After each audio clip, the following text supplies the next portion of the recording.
Então está aqui, nós vamos pegar esse livro aqui, Profecias do Fim do Mundo. Nós estamos aqui na página 45, quem tiver o livro quiser acompanhar. Nós vamos falar sobre a destruição dos templos, Santo Ângelo da Sicília, 1185 a 1220, é o tempo da vida do Santo Ângelo. Então preste bem atenção, ela é uma profecia de 2 páginas e tem 2 partes que Jesus fala. Jesus vai falar aqui praticamente aqui inteiro, só tem uma perguntinha do Santo Ângelo. Preste atenção para você entender o que vai acontecer.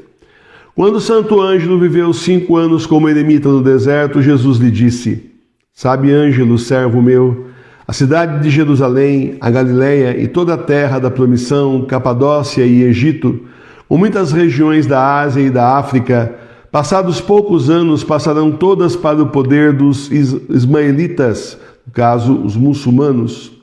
As igrejas, os templos que tu vês agora, onde se celebram os louvores divinos, serão destruídos, e as cerimônias, costumes e observâncias dos cristãos em tudo quase serão reduzidos a nada. E o poder de Maomé e de seus sucessores crescerá sempre mais e atemorizará quase todas as gentes, e será com isso amedrontada e molestada toda a Europa, e virá fogo, sangue, ruína e quase total destruição, e haverá grande aflição e crescerá o furor e ira sobre os filhos da ingratidão. Essas coisas virão pela abominação daqueles que edificam a Babilônia, dissipam o santuário e sustentam o povo da maldade. Ódio e rancor e o arrastam a crueldade, desonestidade, malícia e pecado. Então o Santo Ângelo disse: Quando, meu Senhor, isso há de suceder?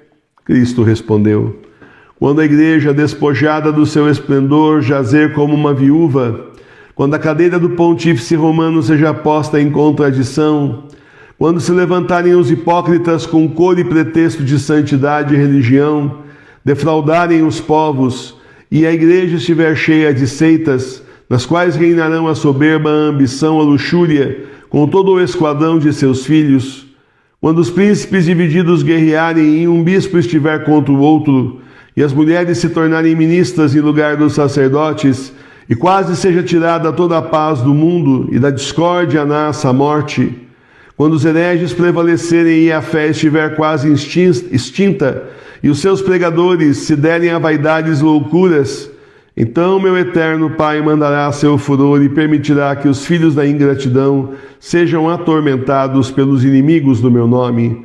Todas essas calamidades lhes sobrevirão pelos seus pecados. Vamos ler de novo, para você entender que é uma profecia para séculos. Não é uma profecia que aconteceu só ali, ela está acontecendo, ela está em curso. A gente fala, já aconteceu. Não aconteceu, preste atenção, porque o que o Senhor está falando está acontecendo agora, e vai acontecer o restante agora. Ele diz assim, olha: Sabe, Ângelo, servo meu, a cidade de Jerusalém, Galileia, toda a terra da promissão, Capadócia e Egito, por muitas regiões da África e da Ásia, passados poucos anos, passarão todas para o poder dos muçulmanos. Aquela região é toda dominada pelos muçulmanos, faz tempo já. Tá certo? Que o Maomé lá, a religião do Maomé conseguiu tomar tudo aquilo lá das mãos dos cristãos. As igrejas, os templos que tu vês agora, onde se celebram os louvores divinos, serão destruídos. Está falando daquela parte lá do Egito, Ásia, África, Capadócia. E as cerimônias, costumes e observâncias dos cristãos em tudo quase serão reduzidos a nada. E o poder de Maomé e seus sucessores crescerá sempre mais e atemorizará quase todas as gentes. E será com isso amedrontada e molestada toda a Europa, e virá fogo, sangue e ruína, e quase total destruição, e haverá grande aflição, e crescerá o furor e ira sobre os filhos da ingratidão. Essas coisas virão pela abominação daqueles... Presta atenção, que aquele já mudou. Ele falou primeiro da invasão do domínio muçulmano, que já aconteceu. Ele está falando agora o que está para acontecer. Ele já mudou a profecia. Uma parte, naquela época, era tudo profecia, não tinha acontecido ainda, né? Só que uma parte já aconteceu, e a outra parte é agora, ó. Tá vendo? Olha, com isso será amedrontada e molestada toda a Europa, virá fogo, sangue, ruína e quase total destruição. A Europa já foi destruída pelos muçulmanos? Não. Na Batalha de Lepanto, você lembra que a cristandade, capitaneada pelo Papa da época, conseguiu segurar os muçulmanos. Nossa Senhora, né, aparecendo no céu, botou os muçulmanos para correr. as forças aí de Maomé para correr. Tá? Impediu que o Islã, era para ser ali, era para o Islã ou ali Pachá lá tomar ali a Europa inteira, ali de Lepanto para cima eles iam subindo e iam destruindo tudo e a gente nem seria católico, né? Porque não teria religião católica para chegar aqui se não fosse na época a Europa. Ainda bem que aí os colonizadores vieram para os países da América e então trouxeram a religião católica, não impuseram, né? Não impuseram, tem gente tomando processo porque fala a verdade histórica. Não impuseram, mas ao contrário. É assim, levaram os índios justamente para a religião de Deus. E isso é uma coisa que acontece normal. Porque que quando qualquer outra religião e seita vai se espalhando por aí, não tem problema nenhum, só quando a nossa se espalha é que é tirania, é isso e é aquilo. Tem muita mentira histórica aí no meio da conversa, né? Então, de verdade, é assim. Isso aqui não aconteceu ainda. Isso não aconteceu ainda, isso está para acontecer. Virá fogo, sangue, ruína e quase total destruição, e haverá grande aflição e crescerá o furor e ira sobre os filhos da ingratidão. Essas coisas, agora ele vai falar do Apocalipse, ó. Essas coisas virão pela abominação daqueles que edificam a Babilônia. Edificam a Babilônia. A Babilônia aparece no livro do Apocalipse. Certo? A Babilônia aparece no livro do Apocalipse. Essa igreja que todo mundo fala tudo, cada um fala uma coisa diferente, todo mundo se juntando. O que é a grande Babilônia? É a religião do anticristo. Vai virar uma Babilônia. Um monte de gente falando um monte de coisa diferente, todo mundo junto com o anticristo. Tudo adorando a besta. Né? E acabou. Aquelas diferenças que há 50 anos atrás se brigava, 100 anos atrás se brigava por isso, acabou, porque está todo mundo junto e misturado com o anticristo. Cada um falando uma língua diferente, um credo diferente, uma fé diferente, mas todo mundo junto com o anticristo, né? Todo mundo uma coisa em comum, diabo. É isso que está acontecendo. As religiões estão sendo unidas, todas as seitas que você puder pensar. Se for se for uma seita que abriu a igreja do Saci semana passada, capaz de não estar no meio ainda, mas a grande maioria está. Quanto maior vai se espalhando por aí, já vai sendo absorvida. Porque não é para escapar ninguém, só nós que vamos escapar, né? Você sabe disso. Nós vamos escapar desse domínio do anticristo, estamos escapando já brilhantemente, porque teve bastante gente querendo botar os dedinhos gordos e feios aqui. Outro dia recebi uma mensagem, um e-mail de um padre, entre aspas, que disse que largou da igreja ortodoxa, vai saber qual delas, tem um monte também, que fala igreja ortodoxa, não, são igrejas ortodoxas, aí não sabe quantas são. Tem que dar uma pesquisada, eu nem me interesso por isso, porque não tem a ver com a nossa fé, né? Nós somos católicos apostólicos romanos, fim de conversa, e querendo vir para cá. Então, só que o nosso estatuto não permite. A lei da nossa paróquia aqui, que é o estatuto civil da nossa paróquia, ele não permite nem religioso, nem religiosa mais, e nem muito menos ninguém do clero, só leigos. É uma igreja de leigos para leigos. Essa foi a obra do Senhor, foi isso que ele fez, e é assim que vai permanecer. Então, o que eu falei, né, lá atrás, né, se alguém ia resolver ser religioso aí, religiosa, eu falei durante 5 anos, não quiseram, agora é tarde. Agora vamos ser leigos consagrados, só e tá bom demais nesse mundo louco que nós estamos aí. Quer usar hábito, não tem problema. Tem os defensores do Santo Nome de Deus, na nossa irmandade que Jesus pediu, na Venerável Irmã Maria de São Pedro, e pronto. Você pode usar hábito leigo, que nem eu uso aqui nas celebrações. Tá certo? É levar uma vida religiosa, vai levar como tantas mulheres e homens levaram vidas dedicadas à caridade e tal lá atrás, quando não existia mosteiro, não existia ordem religiosa, não existia nada ainda naquela época. Tudo bem. Mas assim, vou fazer uma ordem, aí já não vai mais, porque aqui na paróquia a gente, por inspiração do Senhor, já não tem esse espaço, porque daí a pessoa sobe no salto alto, sobe no tamanco, se acha mais, é uma cultura terrível, que enfia na cabeça da pessoa, aciona um monte de dispositivo lá e a pessoa começa a se achar. Então, aqui é uma igreja de leigos para leigos, são os leigos que vão levar a salvar a fé. Dom Futoshim falou isso aí, né? Não pense que os bispos e os padres vão salvar a igreja, quem vai salvar são vocês, os leigos. Profecia de Dom Futoshim, um bispo muito santo dos Estados Unidos, que estava prestes a ser canonizado pelo Bergoglio. Tá bom que não ia valer nada, mas estava prestes a ser canonizado uma semana antes, cancelaram a canonização dele, porque bispos dos Estados Unidos, vai saber quantos são e quais são, se revoltaram. O processo estava faz tempo já de beatificação, tem milagre, tem tudo já comprovado, mas... ele falava contra o comunismo, né? Falava de Deus, então não é bem quisto na igreja bergoliana. Eu falei, também não pode ser mesmo, porque não é beato nem santo bergoliano na nossa igreja aqui, certo? Vamos lá então para terminar. Essas coisas virão pela abominação daqueles que edificam a Babilônia, dissipam o santuário e sustentam o povo da maldade, ódio e rancor, e arrastam a crueldade, desonestidade, malícia e pecado. Não é o retrato do nosso tempo? Essa turma aí que está no poder mundial, essa famosa nova ordem mundial, não é isso que eles estão fazendo? De forma suave, né? De forma assim palatável para muita gente, corrompendo as pessoas, a corrupção hoje da moral dos costumes, inclusive financeira, espalhada por diversos níveis da nossa sociedade. Difícil hoje a pessoa honesta, tem, claro que tem, mas está cada vez mais em falta. Cada vez, olha, eu conheci um rapaz que trabalhava de servente de pedreiro, e falou que nunca mais ele trabalha para pedreiro, porque ele falou, olha, eu tenho que dar uma comissão do meu dia para o pedreiro arruma o servente. Esse estava comentando aqui, né? Arruma o servente e o servente tem que pagar a comissão para ele, R$20 por dia. Chega no fim da semana, ele perdeu R$100. Quem está pagando tudo isso é o dono da obra, toda essa corrupção, entende? Você está pagando. É por isso que tem pedreiro aí, eu não vou generalizar, também não vou generalizar, porque não é por aí o caminho.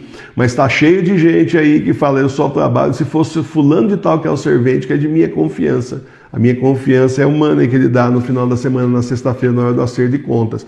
Nem sempre é assim, mas está cada vez mais comum, infelizmente. Na nossa região aqui tem os casos assim que a gente conhece. Tá? Então, para você ver, numa cidade de menos de 4 mil habitantes, calcula nos grandes centros, a corrupção está... Agora, corromperam aqueles que foram corrompíveis, né? Corruptíveis, né? Porque é aquela história, né? Diz que o homem sempre vale menos que o preço que ele se vendeu, né? Mas quando se paga um homem, o valor que se pagou já é mais alto do que ele realmente vale. Não vale nada. Para mim não vale nada quem se vende. Eu não me vendo por absolutamente nada e para ninguém. Então, simplesmente é isso. Todo homem tem seu preço, eu não tenho.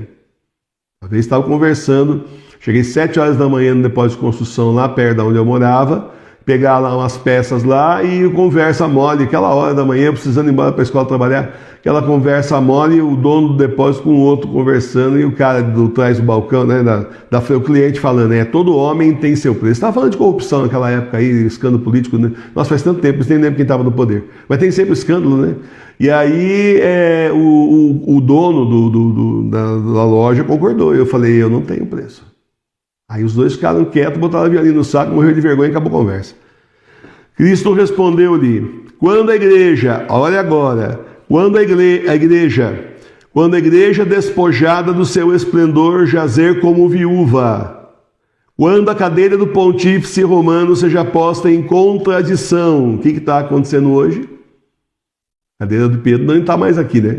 Pode deixar a cadeira lá, mas a sede não está mais aqui, não está no mundo, não está vacante, está retida no céu. E o munus petrino foi para o céu junto com São Bento XVI. Então, e muita gente sabe que Bento XVI era realmente o verdadeiro Papa e o outro não é. Razão pela qual tem padre, entre aspas, mito aí, já arrastando a asinha para o Bento XVI para tentar monopolizar a atenção das pessoas que sabem que o Papa é Bento XVI, que estão vendo os escândalos do outro e tentar trazer para que ele, padre, entre aspas, depois leve todo mundo para o João 24. Eu avisava isso no começo, falando que ia acontecer, final do ano passado, estava falando já que ia acontecer, está muito perto. Então, é isso, gente. É duro, o Senhor mostra pra gente as coisas, e se você soubesse, sem dúvida nenhuma, o que vai acontecer, o que você faria? Não há resposta fácil para quem sabe o que vai acontecer. Não é só porque a gente sabe o que vai acontecer que a resposta é fácil. Você sabe o que vai acontecer. O pior é que você avisa e o povo não quer saber, né? Mas a gente avisou, né? Pelo menos isso. A gente não nos calamos, não nos omitimos. O Senhor vai cobrar outros pecados nossos, talvez, que eu espero que não, mas que a gente se emende, mas esse da omissão não vai ter para cobrar, porque a gente falou, né? Quando se levantarem os hipócritas com cor e pretexto de santidade e religião. Como tem hipócrita nessa internet bancando o santo?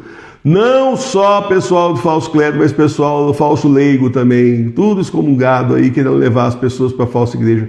Gente do céu, é uma hipocrisia e a pessoa banca a santa. Eu vi outro dia apareceu uma propaganda, eu tenho que largar o livro aqui, apareceu uma propaganda, eles pagam um vídeo de meia hora para ser divulgado, para o pessoal assistir, e o cara, aquela cara gorda, assim, instalada, então vamos conversar, e era leigo. Assim, não dá para forçar mais, puxa vida, tá tão forçado já, né? Não precisa mais, que a gente já viu, né? sabe? Tudo é ótimo, tudo é belo, tudo é amarelo, sabor de caramelo. Onde é que está isso na Bíblia? Porque não tem lá lugar nenhum que a gente leia aqui que esteja assim, né?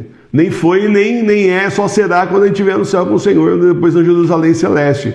Hipocrisia é o que mais tem. Olha só. Defraudarem os povos, a igreja estiver cheia de seitas. O que está acontecendo hoje?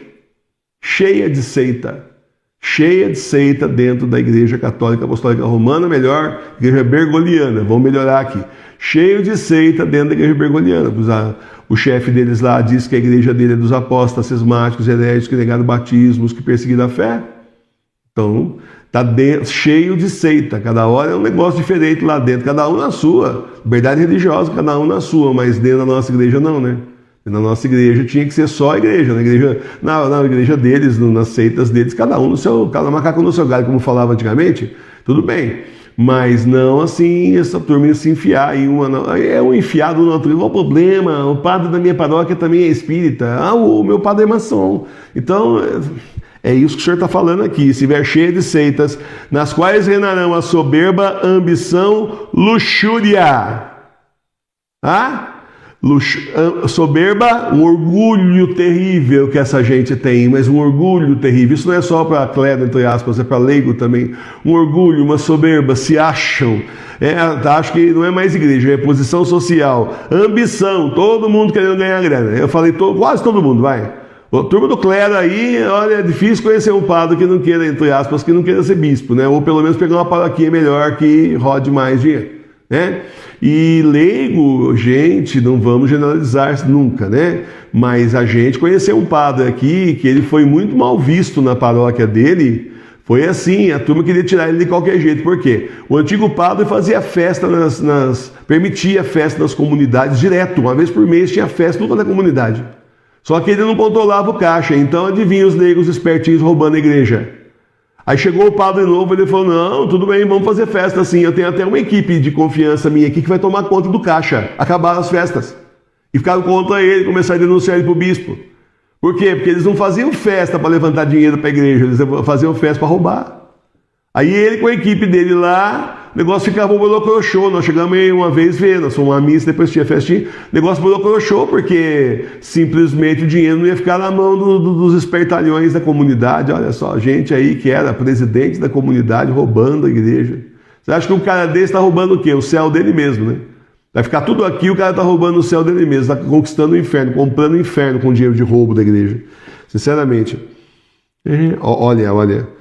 Quando os príncipes divididos guerrearem e um bispo estiver contra o outro, já acontece. Já é que o negócio é velado, mas já acontece, tá? E as mulheres se tornarem ministras em lugares dos sacerdotes, já aconteceu. Lá na Alemanha já tem. Já tem diaconisa lá que foi ordenada. Eles estavam tão crentes que esse sínodo dos sínodos do ano passado, aí dos bispos, chamado sínodo do fim do mundo, ia simplesmente dar certo, que simplesmente eles começaram a ordenar diaconisa lá, e depois está tudo certo, elas vão ser aí regularizadas pelo Bergoglio. Não foi. Não foi porque a opinião pública católica caiu matando em cima, né? Dessa vez não foi o Papa Bento XVI que impediu, da última vez foi ele, mas dessa vez nem foi ele, nem eu, não falei nada aqui, mas o Senhor não permitiu. Mas mesmo assim já tem, se tornarem ministras em lugares dos sacerdotes e quase seja tirada toda a paz do mundo, nós estamos quase lá. Quando quase for tirada toda a paz do mundo e da discórdia nasce a morte. Quando os hereges prevalecerem, já não está acontecendo, e a fé estiver quase extinta, não é? E os seus pregadores se derem a vaidades e loucuras. Pensa nos pregadores aí midiáticos que você conhece. Quantos não estão nas vaidades e nas loucuras? Quantos não estão aí dando vexame? Quantos não estão aí sendo notícia, vira e mexe na internet com os seus vexames? Não só os midiáticos, né, aqui do Brasil, mas fora do Brasil também, que nem o tal do Padre Roque lá, tirando foto pelado de perfil, sem roupa. Só com a guitarra, tampando as coisas. Então, vaidades e loucuras. Então, meu eterno Pai mandará seu furor e permitirá que os filhos da ingratidão sejam atormentados pelos inimigos do meu nome. É aí, então, que o Islã ataca finalmente a Europa e acaba com a Europa. E é daqui a pouco. Está para acontecer. Nós temos exércitos de imigrantes. A gente antigamente via famílias vindo, né? Justamente pela Europa, aqueles barcos da criança e tal. Mas hoje em dia eu dei vendo filmagem um tempo atrás, que é só barco só com homem, só os jovens, gente aí de 20, 30 anos, em idade militar, fortes, robustos, gente realmente que você pode falar que não tem treinamento militar, aqueles lados lá, tem país que todo mundo tem, conforme o lugar que vive lá, não pode generalizar nunca, mas conforme o lugar, quem é que disse que não estão imigrando essa turma para lá? Estão de portas abertas, a Europa abriu as portas, os portos, aliás o Bergoglio tanto insistiu que fizessem isso também, pressionou bastante publicamente para que isso continuasse acontecendo, e aí a gente lembra da visão que o Papa João Paulo II tinha. São João Paulo II tinha visão também, o Beato João Paulo II para nós aqui, mas a gente sabe que ele é santo. Ele tinha visão também, tá? Uma vez ele viu uma horda de inimigos, do Islã, gente assim, em fila, invadindo a Europa. E eu já vi uma filmagem, depois uma vez fiz um vídeo a respeito, quando eu vi a filmagem, eu falei, exatamente isso. Exatamente igualzinho que ele falou. Estão lá só esperando o sinal verde do anticristo, gente. É só isso que está faltando. Todas essas calamidades lhes sobrevirão pelos seus pecados. Por que o Senhor vai castigar a terra? Pelos pecados da humanidade, porque a humanidade virou as costas para Deus. Então, tá aí, nós estamos mesmo no fim do mundo. Nós estamos nos tempos que são os últimos, são os tempos do Apocalipse. Os sinais estão aí, a gente vai estudando as profecias, fica de queixo caído. Está acontecendo, só falta isso e isso agora, e acabou. Por um pouquinho assim, um tequinho assim só, e vai começar. Mas eles ainda estão aí tomando as últimas organizações, o Senhor está atrasando-os, para que as pessoas caiam na real, que as pessoas acordem, pelo menos aquele 1/4 da população tenha a chance de começar a pensar um pouquinho em Deus e perceber que está errado, enfiado no mundo, confiando em homens. Confiança em homens, gente, é a pior coisa que tem, maldito homem que confia em outro homem. E a gente então tem que confiar mesmo no Senhor e se preparar nesse final de tempos que são os últimos, são os tempos do Apocalipse. Louvado seja nosso Senhor Jesus Cristo. Para sempre seja louvado. Quando o leigo rouba a igreja, vou contar para vocês, tem mais nada para esperar no mundo. Acabou. A igreja está dividida, é o final dos tempos, o Senhor está voltando, vem se preparar com a gente na paróquia Sagrada Face de Tours, a paróquia espiritual das igrejas domésticas. Não deixe de ser católico, reze em casa para a sua salvação. E vem rezar junto conosco, 18 horas todo dia ao vivo, terço, Santo Terço Mariano. E todo domingo, 9 horas da manhã, temos a comunhão espiritual. Reza com a gente, o endereço nosso está aqui na descrição do vídeo e também aqui na parte de baixo. Vem rezar com a gente.